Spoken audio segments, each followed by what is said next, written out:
And the rule supposedly is that it's best to ask the person who executed the affidavit or the person who made the news article, 'di ba? Kasi parang maging double hearsay na tuloy yung sitwasyon ngayon di ba?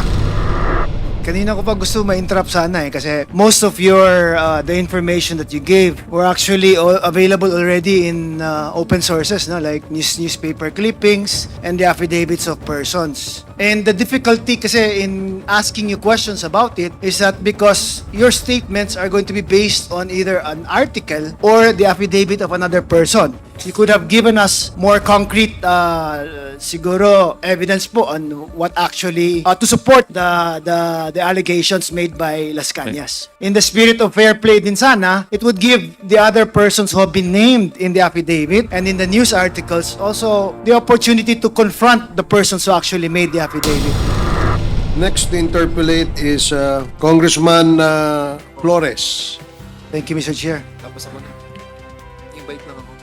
Mr. Chair, before I start with the specific questions, I just have a comment with your presentation, Senator Trillanes, no?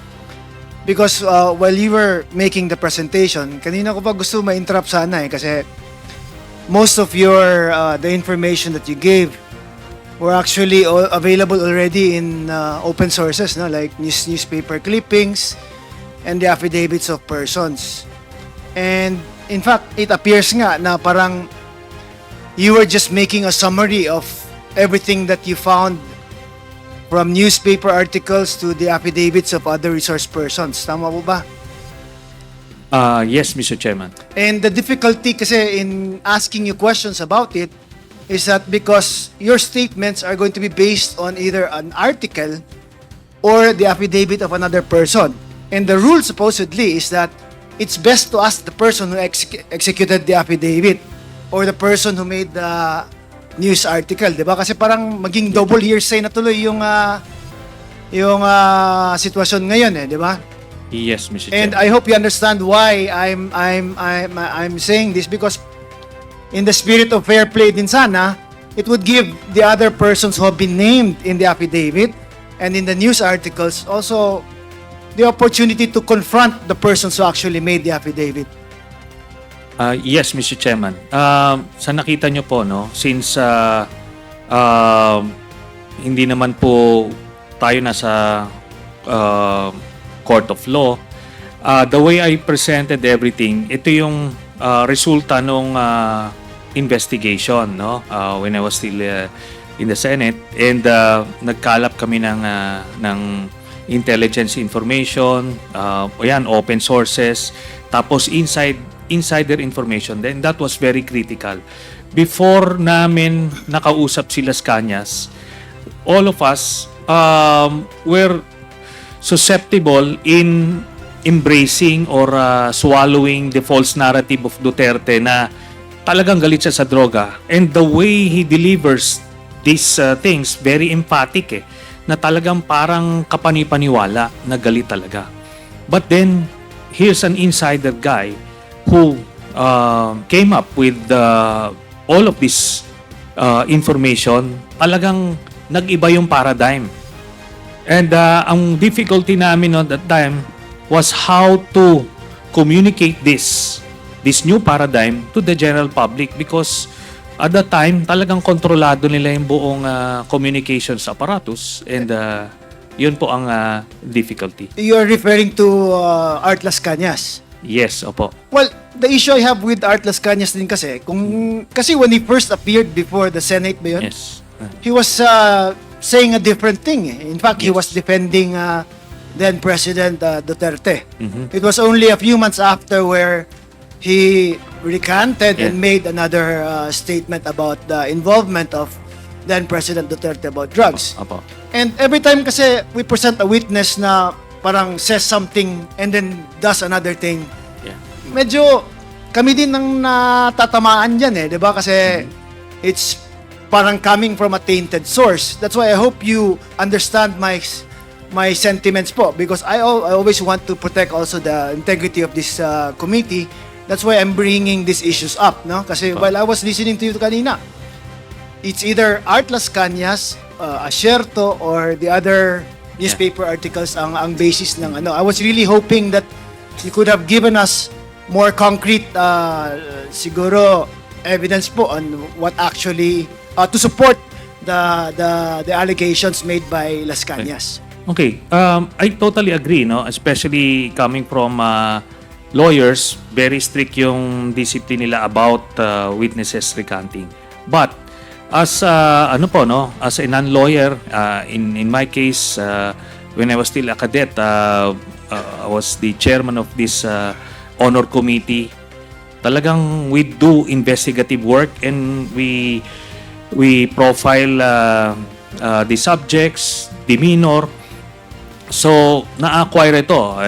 When I was in the Navy, as an investigation officer, nakikita mo you'll be able to know whether somebody is lying and somebody is telling the truth. No? Pwedeng matest po yan in so many ways, mabibet. Pero po yung paglalay at the first instance, depende po sa circumstances. When they are fearful of their own lives, it is totally understandable. At pero dito po ang nangyari sa kanya, talagang he risked everything kumbaga hindi ako makapaniwala nung unang sinabing babaliktad si Las Cañas because doon sa first appearance niya sa Senate, talagang matindi talaga, no, hardcore siya. Pero kaya binet muna namin. First few, baka mapapatibong kami. Pero yun na talagang parang ayaw niya na. He doesn't want to be burdened by all of these people he killed. So yun na, he was out for redemption. Thank you, sir. I just made that observation kasi I just want, of course, the Quadcom to be above the suspicion ba na we're just allowing statements like that to be coming out from resource persons. Now, with regards to Michael Yang po, when Acerto was making his allegations about Michael Yang, he said that the very first information he got about Michael Yang was about the Dumoy laboratory. And in that Dumoy laboratory, parang ang role lang ni Michael Yang at that time was supposedly securing the precursors. Yes. Pero meaning he's not really involved in the manufacturing of drugs, but securing resources that are needed to manufacture these things. Parang negosyante lang na may pinagkakakitaan. Tama po ba? Was that confirmed by your research po? If you will only take the information from Colonel Acerto, then that's the conclusion that you'll get. But in our case, nakuha na namin yung initially yung bank documents, Mr. Chairman, nandoon na yung Sami Uy. Nung lumabas yun, hinahanap namin ano kaya itong pumapasok na pera na ito from government coffers or illegal mining activities, kung ano-ano. But eventually, nung si Las Cañas pumasok, and we got him around January of 2017 a few months before the appearance of Colonel Acerto. So by then, nakita na namin from the new paradigm itong mga information na to. Kaya nag-fit ho siya dun sa buong narrative. So Michael Yang and Alan Lim and sino po yung isa na Si Charlie Tan, Sami Uy. Charlie Tan, Ayun Sami po. Uy. Now, si Alan Lim naman, ang relations niya with Michael Yang, where did it start ba? Saan nagsimula yung connections nila? Apparently, since hindi alam ni Las Cañas, si Alan Lim vaguely pumupunta lang daw a few times sa Davao. So kumuha kami ng other sources of information from the whether domestic law enforcers or foreign law enforcers. Itong si Alan Lim, apparently mas senior siya kay Michael Yang at that time. Parang junior itong si Michael Yang. Mas senior pa yung kanyang kapatid na si Tony Yang. May meron silang seniority dun sa kanilang triad. So Peter Lim is also a big player So, sa Visayas, itong si Peter Lim, si Alan Lim, doon naman sa Luzon. That's the picture we got from the people we talked to. Tapos pero si Michael Yang naka-jackpot siya kasi yung connection niya with Duterte nag-pay off when he became president, kaya na-elevate siya, na fast track yung kanyang promotion do sa kanyang organization. Ganun po 'yun. Now, if you're saying na Michael Yang was using his siguro closeness with the former president to further his drug interest, why would he be content with just being economic advisor? Why not ask for a different position which would give him siguro more access to whatever he's doing, di ba? But that's a question that most people would say. Di ba kung involved siya sa drugs, bakit economic advisor lang ginawa? Wala naman niyang benefit to his business. Ito po yung benefit nun. Unang-una, he cannot be given a regular cabinet position because he is a Chinese national, no? So yan yon. Yung economic advisor is just a title to project to the whole bureaucracy na malakas itong tao na ito. That's going to afford him the protection that he needs, no? Yung connection do sa network kasi binabout siya. And yung pinag-uusapan kung paano nag-pay off yung kanyang closeness, dun sa family issue, yun po, di ba, lumabas. Kahit nasa labas siya, ang dami niya nakuhang kontrata because of that connection. At hindi pa po na may mention dito yung kinita nila dun sa Sinovac, no? Dun sa Sinovac, based dun sa mga nakuha naming dokumento, ay po yan, na-overprice niya ng 2,000 pesos per vial at bumili sila ng 50 million vials. So that's 100 billion pesos, no? Yun po ang pinakamalaking racket nila na nakuha because of that connection and protection, Mr. Chairman. Now, you also testified earlier na Sammy Uy, no, was the one who introduced Michael Yang to the president. Is that correct? Yes, Mr. President. Now, Sammy Uy is known to be close to the president even when he was still mayor pa. Yes. But for not about I know that it wasn't about drugs na ang association niya with the Dutertes. Paano naging biglang all of a sudden naging drugs to na angle na kung isipin natin, it should have started way before kung yun man ang original intention ni Sammy Uy, di ba? Kasi he was already close to the president when the president was still mayor of Davao Yes, and it did start way before. According dun sa interview ni Las Cañas, nag-start po silang tatlo mag-engage kay Duterte noong 2001. At major campaign contributor sila noong una. Tapos ito na nga, sabi ko nga, yung pag-profile kasi kay Las Cañas as an insider, as an inside man, it's either you will believe everything or you don't believe anything. Di ba? So, kaya nung una naming binebet ito si Las Cañas, we were validating everything. Kumbaga, ano bang motivation itong mamang ito?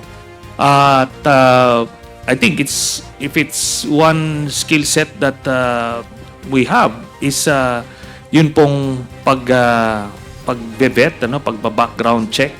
So nakikita po namin yung mga motivations.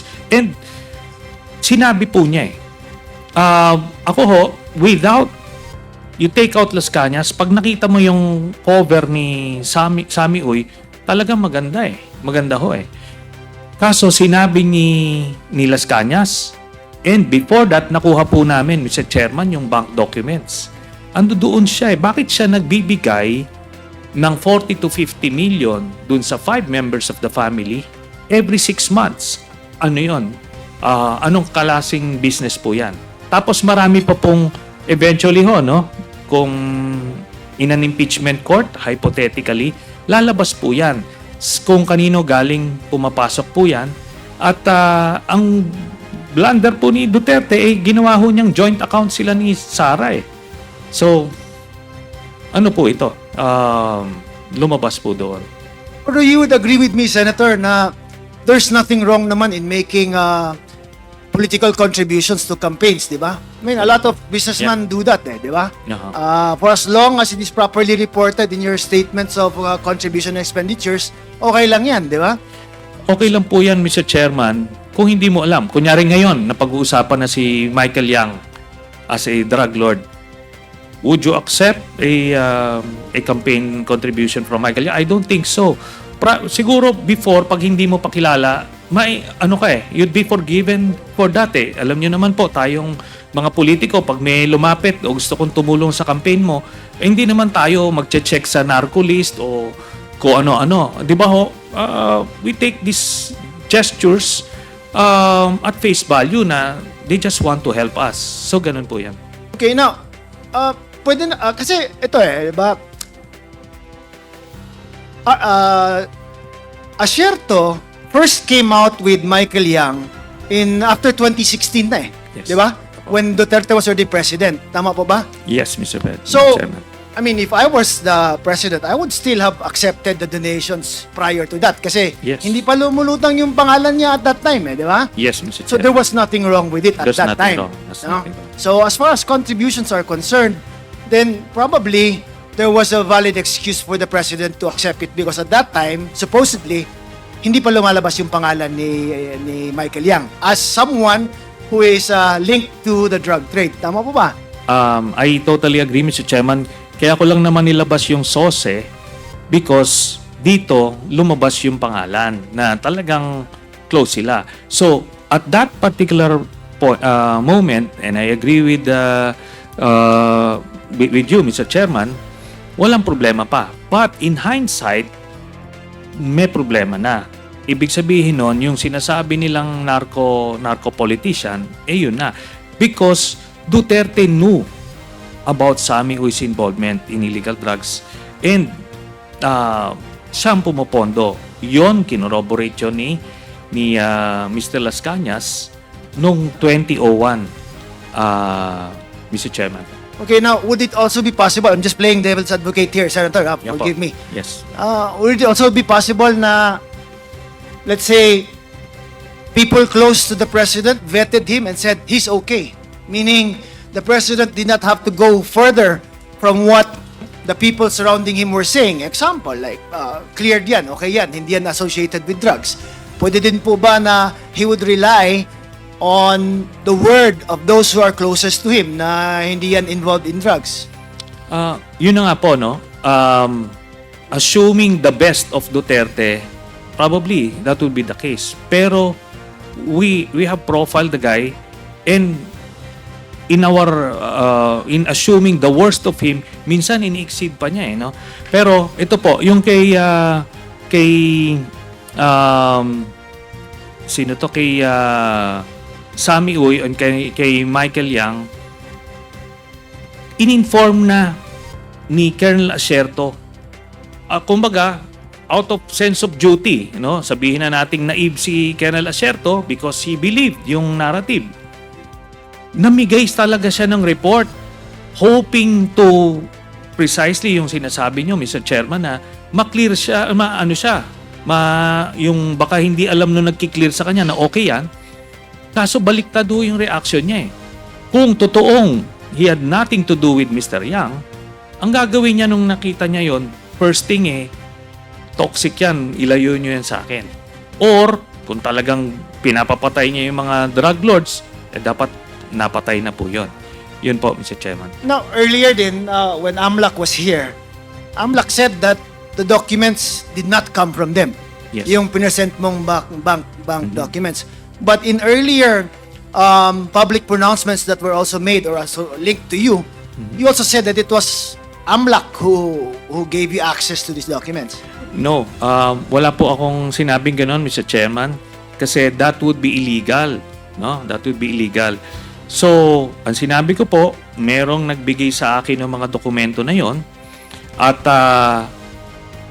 chinek po namin in our own ways. So, when we validated it, ginamit namin. I used it as evidence to file a plunder case against Duterte At yung investigation na yon ng ombudsman, validated yung documents. Kaya po nung sinabi ko kanina, yung open source, sabi po ng ombudsman, yun pong nakuha nila na dokumento sa AMLAC matches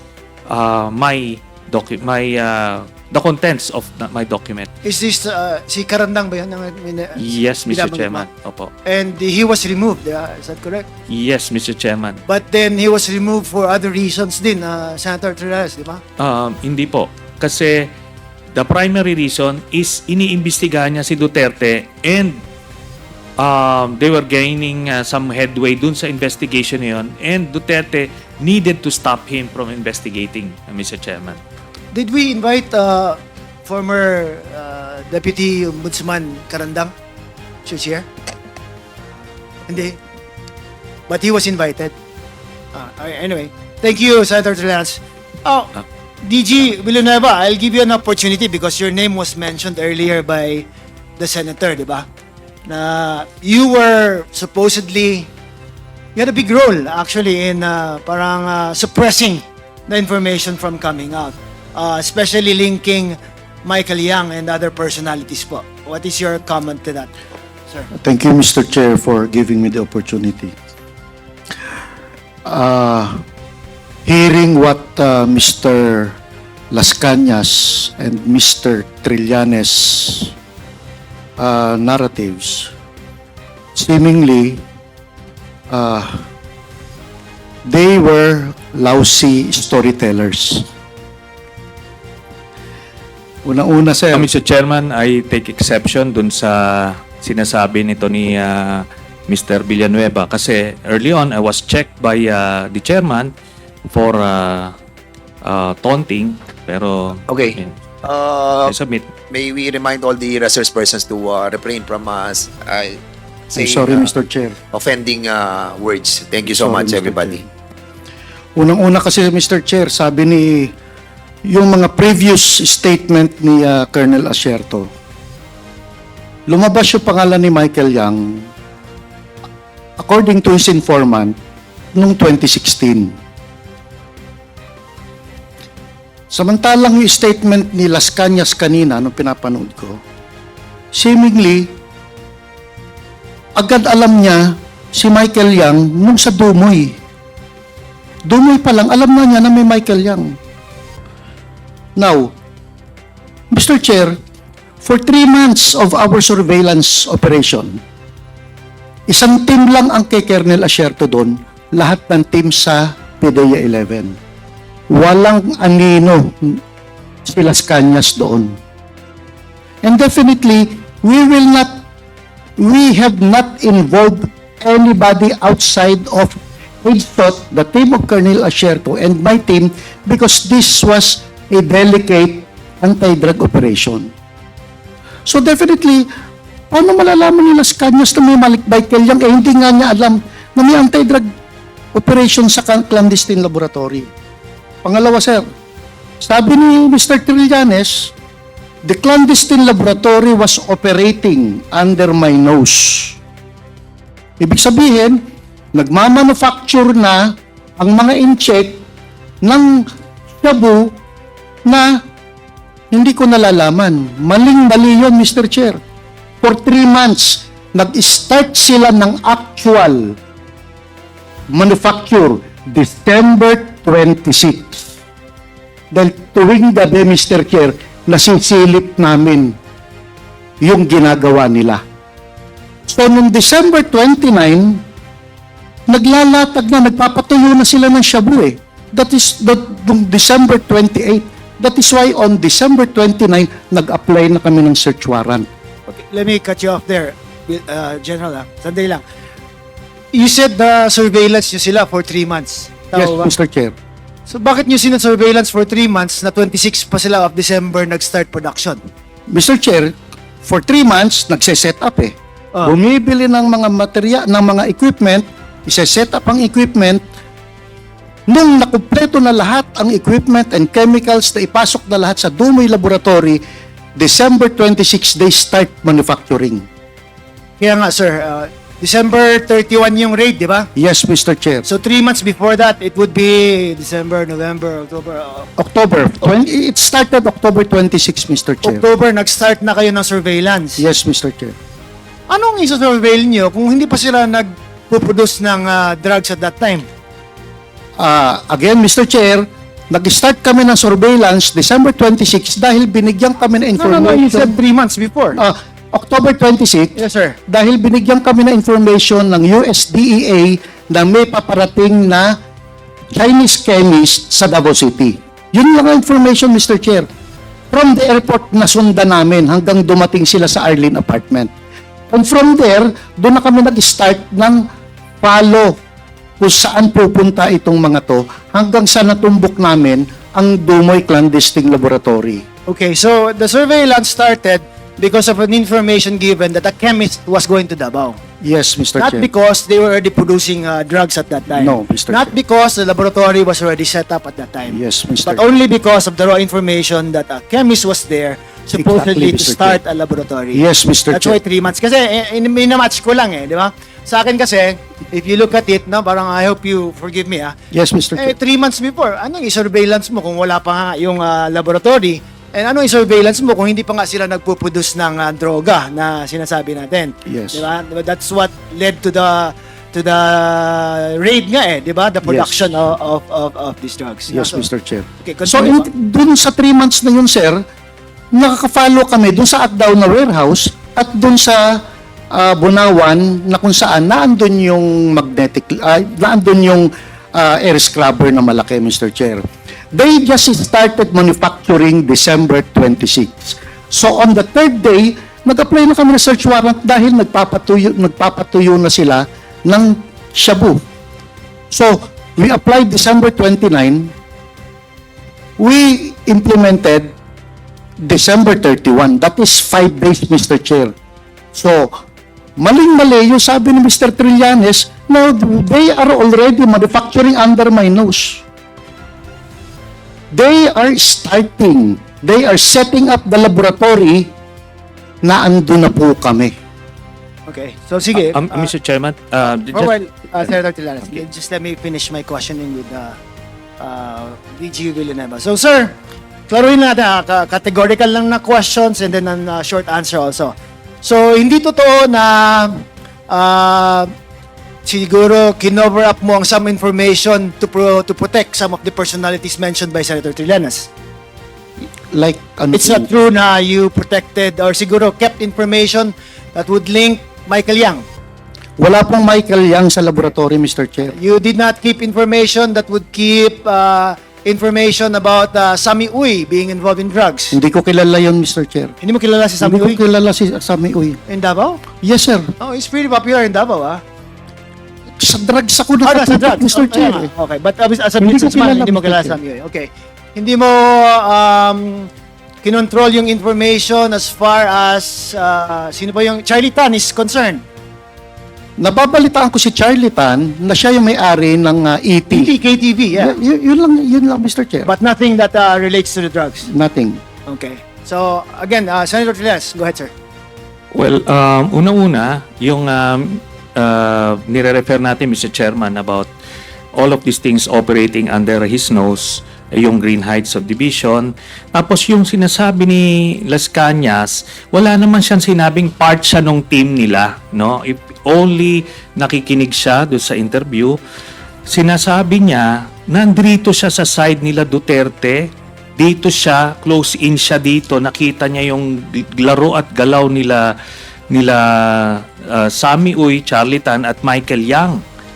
Dito siya sa part na to, tapos binigyan siya ng mission doon sa after nung raid to turn na sila ang magre-receive nung 11 galing sa tropa niya. So that was his first encounter with this guy. Kumaga, to clean up yung to cover up yung ano na nga yun, yung mess na yon kasi umabot na aabot kay Michael Yang.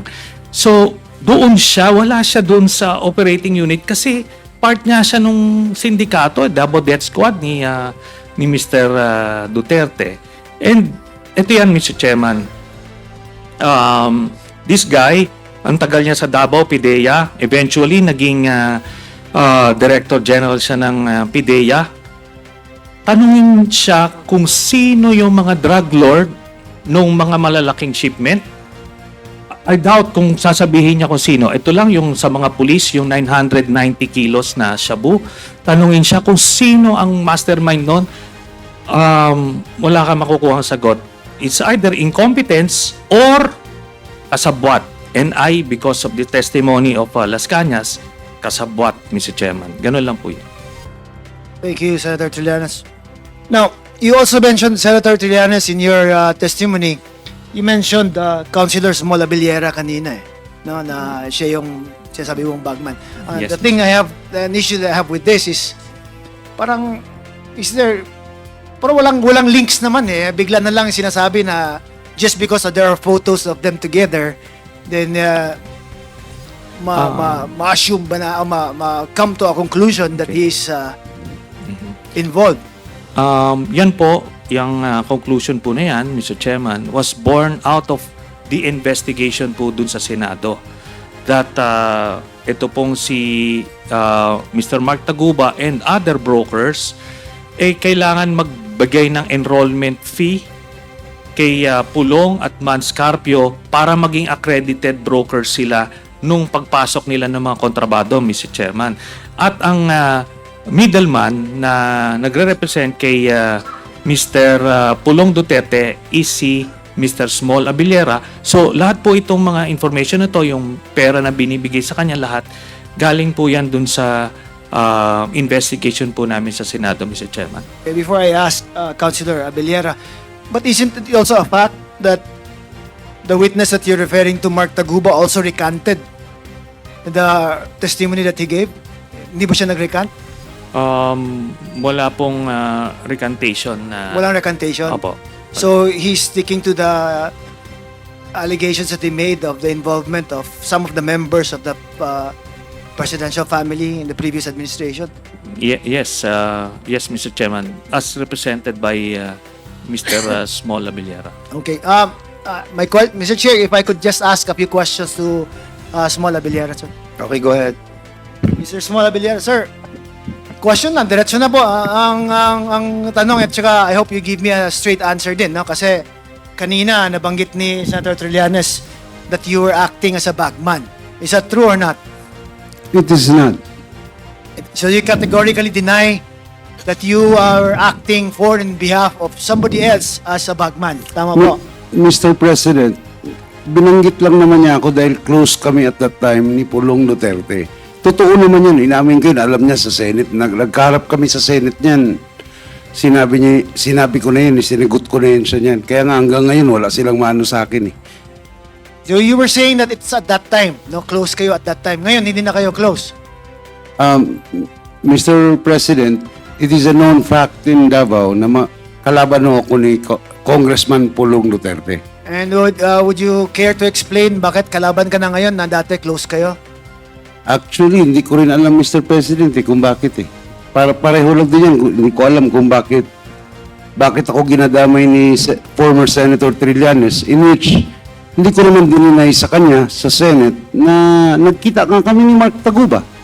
Pero, ginasabi ko na wala akong involvement din dahil nahindihan siya, alam niya yan eh. Alam niya nung nagkita kami, na sinabi ko na nagkita kami nung Jack, a certain Jack, na hindi ko siya pakilala, nung pinakilala sa akin yan, alam nila na hinindihan ko na sila eh.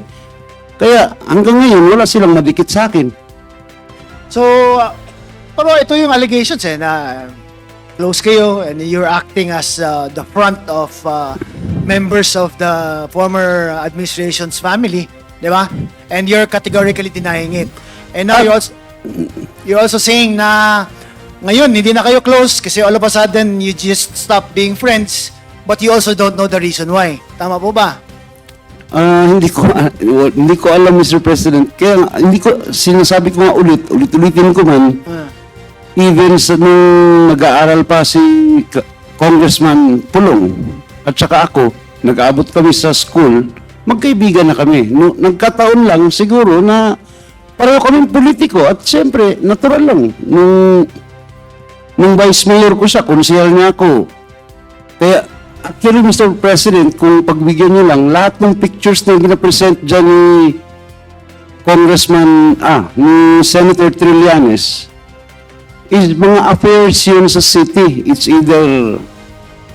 either piyesta sa city, Kadayawan, Araw ng Davao, natural lang yun, kaibigan kami. So, Vice Mayor ko siya, konsehal ako. ang sinasabi mo, you appear in those pictures because of your position as councilor and the position of Congressman Pulong Duterte as Vice Mayor at that time. And as a former close friend of And as a former close friend. Okay, I just tried to give you the chance to explain also because your name was mentioned kanina ni Senator Trillanes. Thank you, Mr. President. All right, so Senator Trillanes, of course, there's a categorical denial on the part of Small that he acted as such, for Congressman Pulong, di ba? And other than insinuations kasi or allegations from Art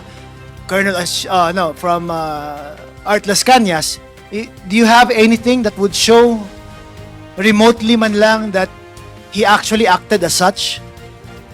Si Small Abiliera? Hindi po galing kay Mr. Las Cañas. Kanino Mr. po Chairman. nanggaling, sir? It was again born out of the Senate investigation during which time si Mr. Mark Taguba mentioned or narrated yung events na yon na nagbigay siya ng pera. Hindi ko naman ho kilala personally si Mr. Small Abiliero. His name was mentioned during the narration of events by Mr. Mark Taguba. So again, it's about weighing or profiling kung sino ba sa kanila ang nagsasabi ng totoo based on motivations. Ako, ito lang, Mr. Chairman, kasi ini-include ko tong si Mr. Abiliera dun sa drug smuggling case ni Lapulong. Ito yung facts. Meron pong 6.4 billion pesos sa bull shipment na pumasok. Okay, pumasok, pero wala hong drug lord. Ang na-convict ay yung broker at yung isang middleman, yung Kenneth Dong, who have both of whom do not have the capacity to import these things. Then you have information from other sources that it's Manscarpio and Pulong Duterte na kumokontrol nung importations at that time sa Bureau of Customs. Tapos ito pang naging testimony ni Mr. Mark Taguba. Kumbaga, hindi ko po ito, Mr. Chairman, ginawa lang sa aking kathang isip. Kung hindi, ito ang resulta po ng investigation, Mr. Chairman. Okay, thank you, Senator Trillanes. Now, Mr. Small Abiliera, you testified earlier that you also know Mark Taguba, correct? No, Mr. You President. met him, sorry. I met him when he went to Davao because he wanted to be introduced to former Vice Mayor Pulong Duterte. Because you only wanted to be introduced. Yes, Not because- to a certain Jack, Mr. President. He was with Jack, which I knew before Mark Taguba. Not because you had any business with customs. We're friends at that time, Mr. President. It is a known fact also in Davao. Just answer my question, Small, Mr. Chair. Ang tinatanong ko lang is, ang pagkakilala mo or when he was introduced, Mark Taguba was introduced to you, it's not because you had any business with the customs. Wala naman. Wala, Mr. It's not President. because you were importing anything through the customs. Wala None, naman. Mr. So President. there was no need for you to know Mr. Mark Taguba who was then acting as a broker. Tama po ba? At that time, Mr. President, hindi ko siya kilala broker. Hindi ko, wala, yung Jack, Mr. President, ang kasama niya, which yun ang nakilala ko before him. So all the circumstances about you meeting with Mark Taguba had nothing to do with him being a broker with the customs. Wala. None, Mr. President. I don't know him. I'm not involved dun sa mga pagtransaksyon sa and that's why, kaya siguro ako naimbitahan dito dahil pati yung katabi niya, Mr. President, ginadamay ako. Okay, so, nawala tuloy ako. Anyway, ang purpose niya is magpapa-introduce sa Vice Mayor. Yes. Hindi, at that time. hindi nasali sa usapan ang trabaho niya as broker, hindi nasali sa usapan ang capacity niya to import things. He just want to be introduced to the Vice Mayor then. Okay. Thank you, Mr. Abilera. Thank you, Mr. Chair. Okay, so we'll be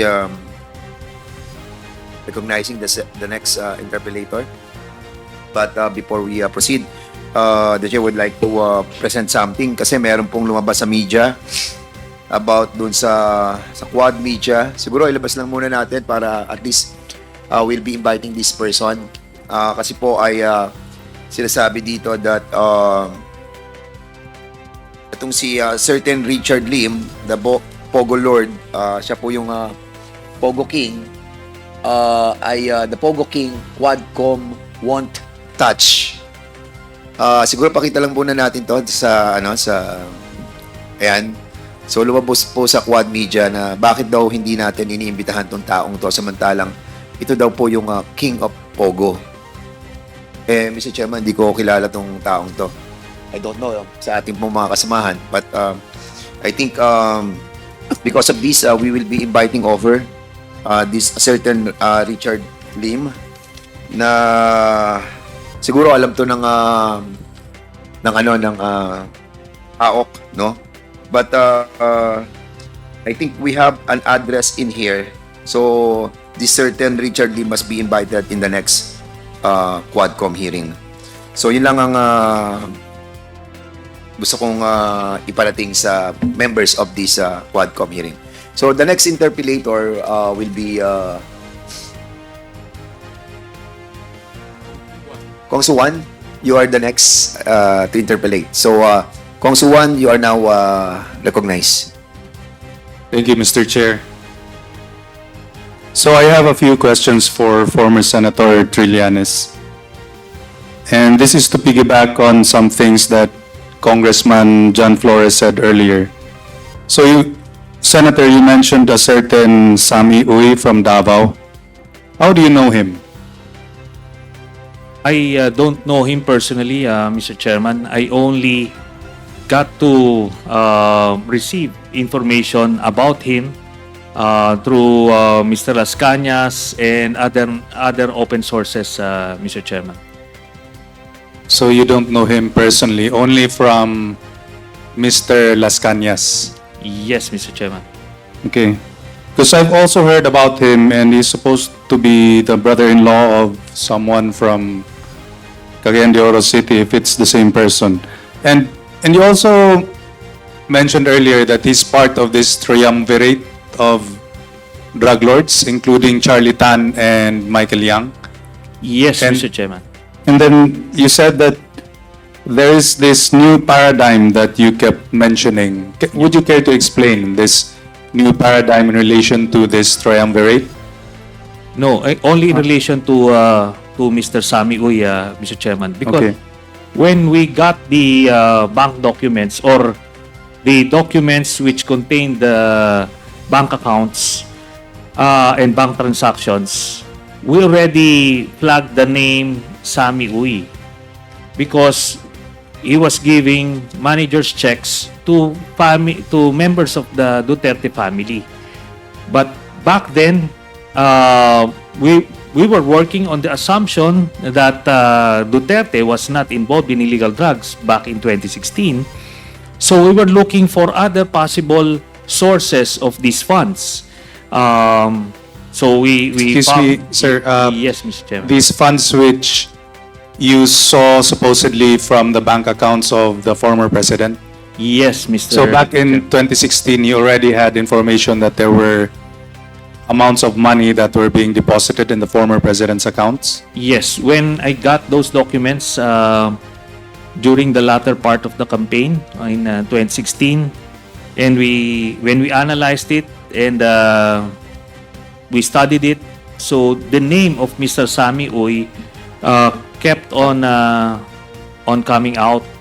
So, but because of that paradigm before that Duterte is really against illegal drugs, we never assumed that the monies are coming from illegal drugs. However, when Mr. Las Cañas wrote So his before affidavit. Mr. Las Cañas appeared and Yeah.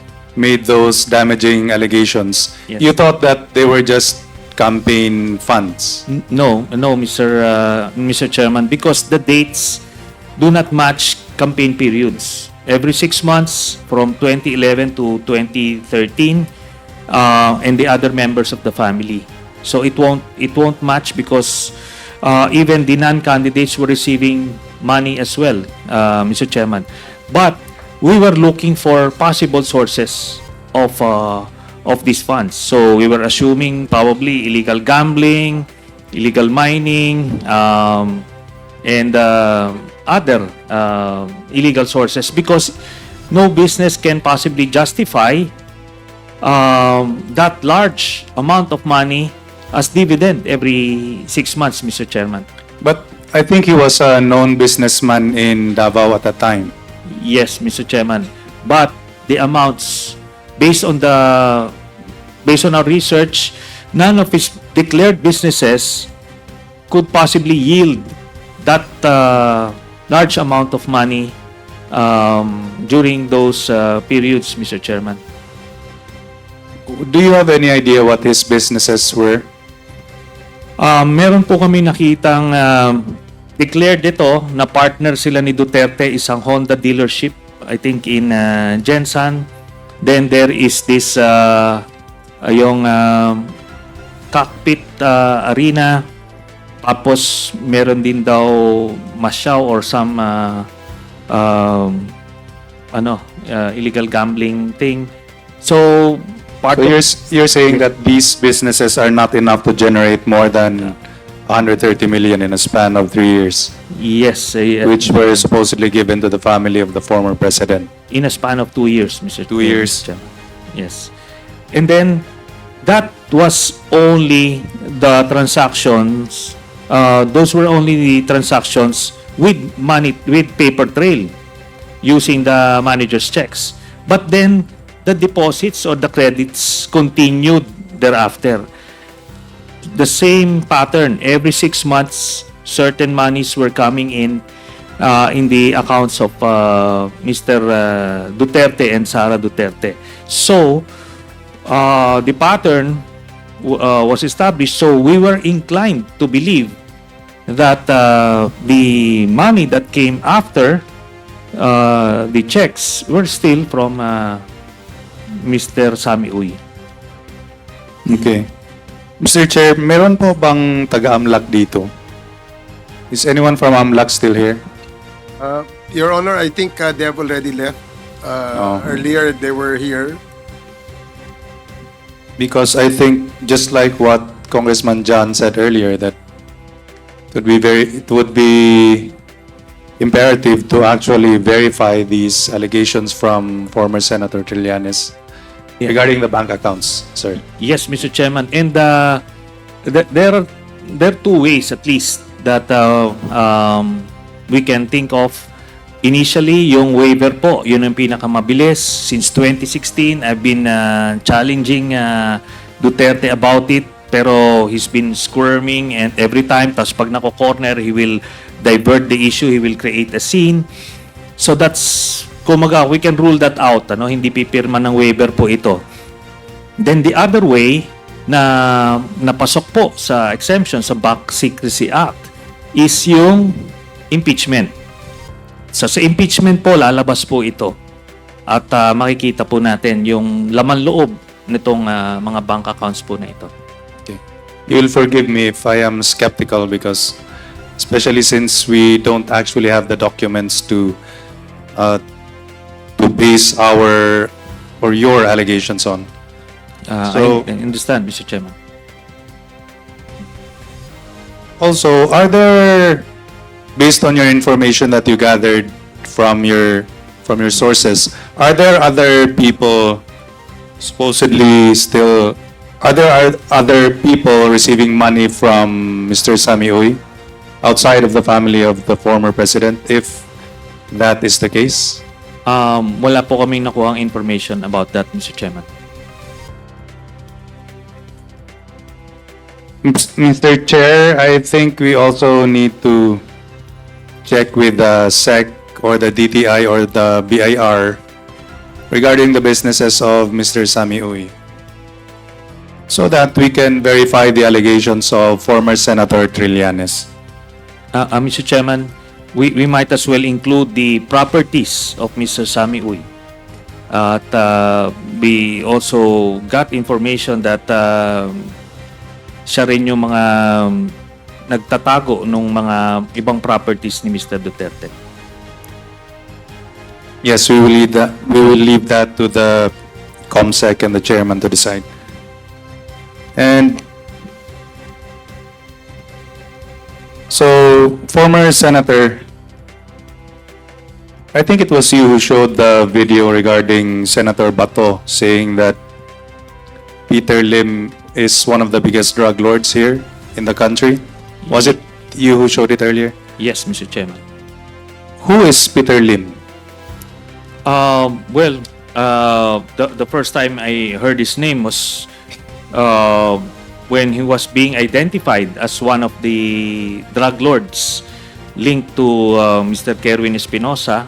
And during those hearings, I asked Mr. Bato de la Rosa, who is the biggest drug lord? Because as the PNP chief, who is the primary implementer of the war on drugs of the president, he should know the enemies that he's after. So ang sinabi po niya clearly si Peter Lim, Mr. Chairman. Peter Lim. Would PIDEA have details about this personality, this Peter Lim? We will check, Mr. Chair. We will check on our records. Okay, thank you, sir. This is another question for the PIDEA. Has he ever been a subject of any report or investigation on your agency, from your agency? The same, sir. We will check with our records. From the top of your mind, you don't know if he was ever in your radar or was he ever investigated? We still don't know about his participation, but we will dig with our records with the Region 7, Mr. Chair, because it was mentioned here that he's from Cebu City, Peter Lim. So you don't currently have anything to share right now about Mr. Peter Lim? None, Mr. Chair. Okay. May I know if there is any reason why he has never been a subject of investigation from the PIDEA, considering that Senator Bato himself, when he was the chief PNP, said that this is the biggest drug lord in the country? We're not saying that there is no report, sir, but we will check on our records. Because that was, I think, 2016 or Okay. 2017. I understand.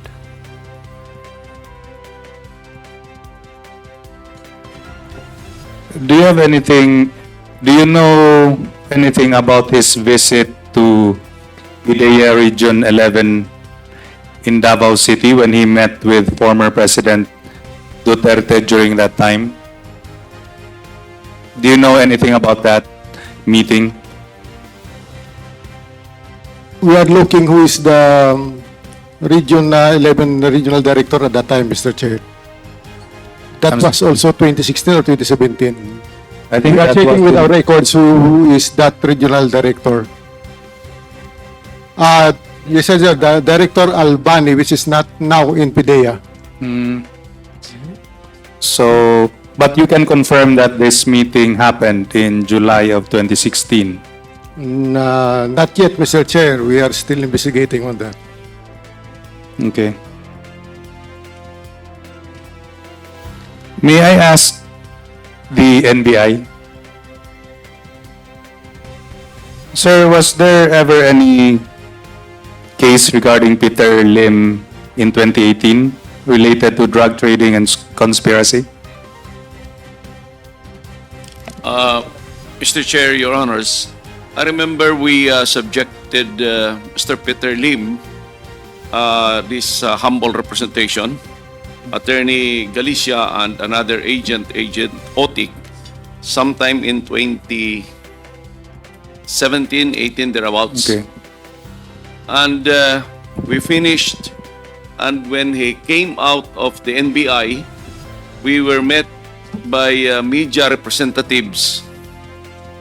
He was not supposed to be exposed to the media, but I could not. I was the spokesperson of the NBI at that time. I could not avoid the media because there was only one lobby at the old NBI in Taft Avenue, and I just have to make do. And I remember I got a dressing down for exposing him to media. Dressing down from whom? I remember there was a call the following day from Malacanang. I do not have the number. I could not get the details of the caller. It says just call on my phone. Why do I have to do that? It was totally unnecessary. How do you know that it was someone from Malacanang? I remember it was from the Presidential Communications Office. And but before I went down to the lobby of the NBI, I sought clearance from my director, Director Dante Giran. If I have to answer the media, he said, go ahead. So you were given the clearance, and then it could not be avoided that Peter Lim had to go through the lobby, and he was exposed to the media, and then someone from Malacanang called you, and you had a dressing down. The following day. The following day. The call came the following day. Peter Lim was to go out of the NBI in the afternoon after our interview at the conference room of the old NBI at Taft Avenue. We have to go down, and the lobby then was the old Taft Avenue. That's where the media gathered. I could not avoid exposing him to the media. I remember I only answered very few of the media questions. I said, you better ask him. There was a newspaper grab at that time, Mr. Chair, Your Honors, showing me and Mr. Peter Lim and the other NBI agents that escorted us out of the NBI lobby. What happened to Mr. Peter Lim during that day? Was he released? Yes, Your Honors, Mr. Chair, because he was not under arrest. He was not also under custody. He was turned over, or we fetched him, I remember, to the NBI for questioning. And Attorney Galicia here was with me in that panel at the conference room. If I may ask the... But let's Chair. go back to that call from Malacanang. Why would someone from Malacanang call you and give you a dressing down for exposing Peter Lim when he's supposed to be a drug lord? I can only surmise, Mr. Chair, that my handling of exposing him was not appropriate at that time, considering that we have not filed a case or we have not completed the investigation. But again, I will honestly tell this commission that there was no way for me to avoid the media crowd gathered at the lobby of the NBI. What could have been the reason why, in your opinion, someone would call you from Malacanang and berate you for the way that you handled it? Mr. Chair, Your Honors, that may have displeased them. Or to their displeasure. Again, Why would it displease someone from Malacanang? I do not want to speculate until this time. It still bothers me, but I just have to do my job, and I have to yield to them, Mr. Chair, Your Honors. Was that the last time that we heard of Mr. Peter Lim? That was the last time, Mr. Chair, Your Honors, that I saw him at the NBI grounds. Okay. Thank you, Mr. Chair. No more questions. Okay, Mr. Chair, thank you, Congressman Suwan. Yes, Congresswoman Jinky Luistro. I wish to direct this question to Senator Trillanes. Senator, of course, it is very much apparent that the former president has this animosity against you. And he's very vocal about that, even during interviews. Can you please enlighten us? Saan ho ba nagmumula itong, or nag-umpisa, itong animosity na ito? Palagay ko po, dahil sa Davao ho, hindi sanay sila ng walang tumitindig sa kanya, no? So that's one. And another is, alam niya na na-decode ko na siya. So kumbaga yung all the charade, nababasa ko na po, Mr. Chairman. So would you say that this animosity has something to do with the Senate investigation that you initiated and conducted? Yes, Mr. Chairman. And even before that, when I openly opposed him during the campaign of 2016, Mr. Chairman. Which happened first? The campaign or the Senate investigation? The campaign started first, I Mr. see. Chairman. So the first rivalry, should I say, or opposition happened because of the campaign? Yes. And then it was followed sometime thereafter by the Senate investigation on their possible involvement on dangerous drugs. Tama po ba? Nung una po, yung Senate investigations, it's about the extrajudicial killings. Itong mga, ano po, yung involvement nila sa illegal drugs came after bumaliktad po si Mr. Las Cañas at nalaman namin yung inside story. Please enlighten us, Senator. Anong taon po yung nagkalaban po ba kayo sa election? Hindi po. I was supporting a different presidential I candidate see. in 2016. So that was 2016. Yes. How about your investigation on EJK? Anong taon po ito? 2016, around July or August, Mr. Chairman. So it's also 2016, Yes. month of August. And then you said it was followed by the revelation coming from Colonel Las Cañas. Kailan po nangyari itong kay Colonel Las Cañas, which prompted you to conduct an investigation on dangerous drugs? Yes, around February. Oh, no. Initially, ma'am, when he turned as a witness, he was just only revealing information about his involvement in extrajudicial killings. And that period was a very short period because immediately the DOJ fast-tracked cases against him, so we needed to get him out of the country at that time. So then we only got to find out about all this involvement in illegal drugs by Duterte himself when he started giving the information as an insider, Mr. Chairman. Senator, I understand that you are associated with the former Senator De Lima.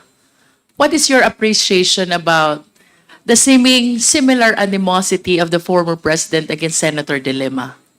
It's the same, Mr. Chairman, because Senator De Lima, when she was still the chairman of the Commission on Human Rights, investigated Duterte for the EJ case in Davao. And according to the testimony of Mr. Matobato and eventually Mr. Las Cañas, Mr. Duterte was really bothered by that investigation. He really feared that he would be made to account for all the killings he did in Davao. So eventually, when the opportunity came, when he was president, he wanted to make a sample out of Senator De Lima so that it would create a chilling effect among the senators, and it was very effective. He totally fabricated the cases against Senator De Lima, and most of of my colleagues in the Senate then feared that whatever is happening to Senator De Lima at the time could happen to them if they don't follow his lead or be an obstacle to his designs. Senator Trillanes, Apo. with all due respect, but I share the observation of the Honorable Flores with respect to establishing the veracity of the evidence, should I say, that you shared before the Quad Committee. Nonetheless, Mr. Senator, I acknowledge the efforts of having consolidated all those, and at the very least, I maintain that at least it could establish the fact that you consolidated, you were able to read, you were able to take possession of all these documents that you presented before the Quad Committee. But to conclude, Mr. Senator, Yes. considering the amount and the evidence that you have presented to us, how certain are you that the Duterte family, particularly the former president, Pulong, Congressman Pulong, and the husband of the vice president are indeed involved in dangerous drugs?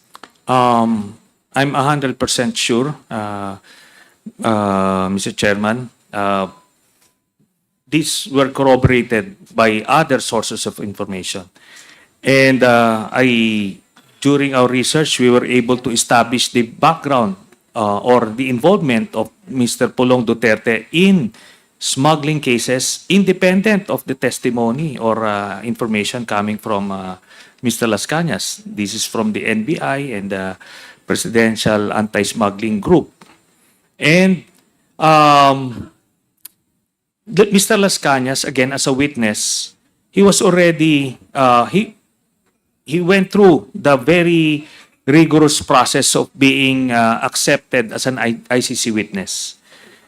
He went through this weeks-long process of vetting and validation, and he checked out as the primary witness of the prosecution against Mr. Duterte.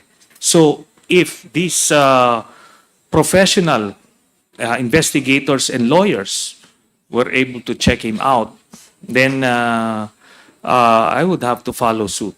So we would have our own ways of weighing testimonies or the truthfulness of witnesses before us, and I would have to say that he's way up there as a credible witness. But that's just coming from me. Now, the whole presentation I made is not to pin Mr. Duterte for these specific crimes, because I'm determined to pin him down through the ICC. And that's all I need. It's enough to put him away for life. But what I presented is to shatter that false narrative that he peddled to the Filipino people. Nagalit talaga siya sa illegal na droga. So, if you'd be able to research on this Minister of Defense in Mexico, who, like Duterte, galit na galit din sa illegal na droga, pumapatay din siya ng mga drug lords, pushers, only to be found out later that he was actually on the payroll of a preferred cartel. So the pattern is the same. Now, as for other witnesses, some of the lawyers here, members of the committee, kept on saying, what are the other evidence? What are the other evidence? So let us remember that the Duterte drug syndicate operated like a mafia. And similar to how mafias were destroyed, at least some of them in the US, isang whistleblower ang kanilang naging lead that took them to different pieces of evidence and witnesses. So yun po ang nakita kong value po kay Mr. Las Cañas. Senator, one of the documents which you presented, should I say, or the information you shared, is about the huge amount of money received by the Duterte family, Yes. which, as alleged, came from drug money. Do you confirm this? That is my conclusion, Mr. Chairman, because again, the way these syndicates operate, wala naman pong mga resibo ito, wala naman mga CCTV na makikita tayo. Ito po, circumstantial. Lahat po, because I cannot explain kung saan po nanggagaling itong pera na ito na pumapasok po periodically. Yun po, Mr. Chairman. Senator, do you have any pending case against the Dutertes pertaining to this information about the bank deposits? Meron po. I included that doon po sa aking plunder case na final way back in 2016. And as I mentioned, because of this plunder case that I filed in 2016, yun po ang naging basis ng overall Deputy Ombudsman then to request from the AMLAC documents, and that led him to issue that statement that the contents of the documents that I had are similar to the documents they got. So, sinasabi ko, hindi nanggaling itong dokumento ko sa AMLAC kasi nga po, bawal yon, pero the contents are the same. And that's all that matters to me as an investigator, Mr. Chairman. Senator, please pardon me, but I'm a little bit confused. Yes. Because if you are alleging that the bank deposits are drug money, Yeah. then why plunder? Is it not that when we file a case of plunder, it should involve government funds? Yes. Yun nga po yung sinasabi ko. Back in 2016, we were stuck in this paradigm na hindi siya involved sa illegal drugs. Kaya when the name of Sami Uy was being flagged, we were assuming all sorts of things. Pero meron pong mga pumapasok doon, and ang information namin, part ng mga ginagamit na pera ni Mr. Duterte sa Davao is yung peace and order funds niya, which run into, at that time, around 730 million pesos per year. So similar to the pattern or what is used by the Vice President now. So meron silang ganong pondo. So that was the early assumption based on the existing paradigm at that time. Pero nung lumabas na si Mr.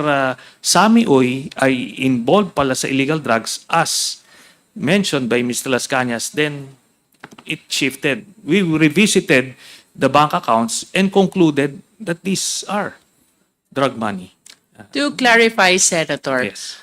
you mean to say that when you filed the plunder case back in 2016, Yeah. your theory is that the money is government fund, particularly coming from the Peace and Order Program of Yes. Davao City? No, Davao that was City. 2016.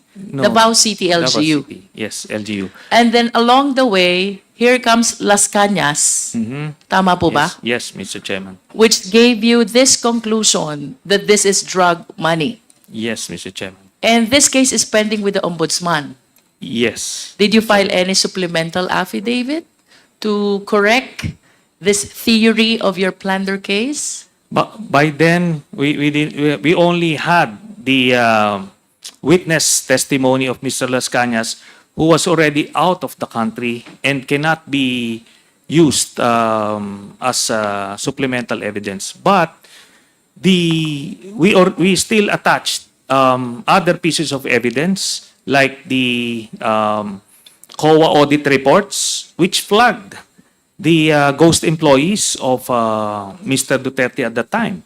With that COA, with all due respect, Yes. Senator, then you're going back again to the theory of government funds. Yes. So perhaps I need to rephrase my question. Did you initiate a separate complaint with the theory that this money is indeed a drug money? No, Mr. Chairman, because I filed it back in 2016. It included the COA records, the documents, because we were working on that assumption back then, Mr. Chairman. The reason why I'm asking you, Senator, is because kanina po nung maaga pa, One of our challenges in the Quadcom investigation is how to be able to secure the freeze order. And one of the offenses punishable under the AMLA as predicate crime is violation of anti-dangerous drugs law. And I suppose that if you are intending to file an offense, a case under 9165, I wish to believe, and I'm inclined to believe, that you can solicit the help of the AMLA, perhaps to get a verified copy of the information which you are presenting are bank deposits. Yes. Well, Mr. Chairman, the evidence I got for the illegal drug smuggling case only involved Pulong and Mansa Carpio. And I only have that information from Mr. Las Cañas, who is out of the country and inaccessible, Mr. Chairman. Anti-money laundering. I just asked Senator my staff here to check if